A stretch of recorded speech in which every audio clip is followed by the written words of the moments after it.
Hello बच्चों and welcome to the new episode of class 10 science. और आज का हमारा टॉपिक है केमिकल प्रॉपर्टीज ऑफ बेसिस। जी हाँ, आज हम बात करने वाले हैं बेसिस की कुछ केमिकल प्रॉपर्टीज के बारे में।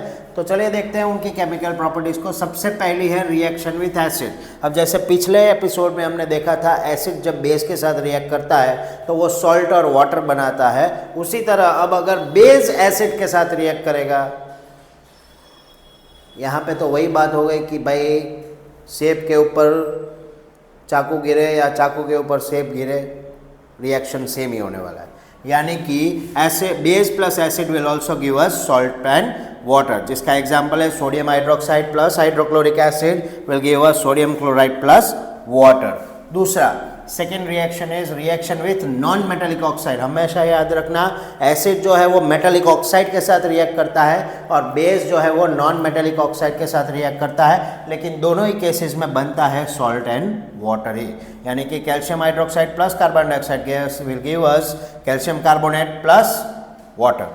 और तीसरा रिएक्शन है रिएक्शन विथ मेटल, यानी कि मेटल सॉल्ट के साथ। तो बेस जब किसी मेटल के साथ रिएक्ट करता है तो वो बनाता है एक इनसॉल्युबल बेस, यानी कि जिसमें से बनते हैं प्रेसिपिटेट्स, और एक नया सॉल्ट भी बनता है। इसका दूसरा एग्जांपल ऐसा भी हो सकता है कि भाई base plus metal will give us salt of that metal plus dihydrogen gas to us. Okay, और अगर हम की पॉइंटर्स देखें तो बेसिस हमेशा OH नेगेटिव आयंस को रिलीज करते हैं। They are bitter in taste and slippery to touch.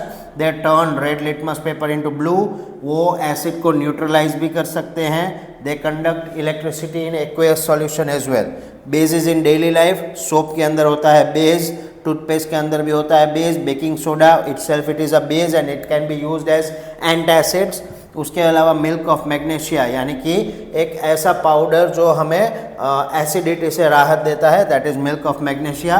और last one is slake lime. Slake lime यानी कि कभी हमें कहीं पे टाइल्स का वाइट वॉशिंग करवाना हो या कुछ भी, तो वहाँ पे हम इसको यूज़ कर सकते हैं। आई होप आप लोगों को ये तीनों बेस की ये तीन केमिकल प्रॉपर्टीज समझ में आ चुकी होगी।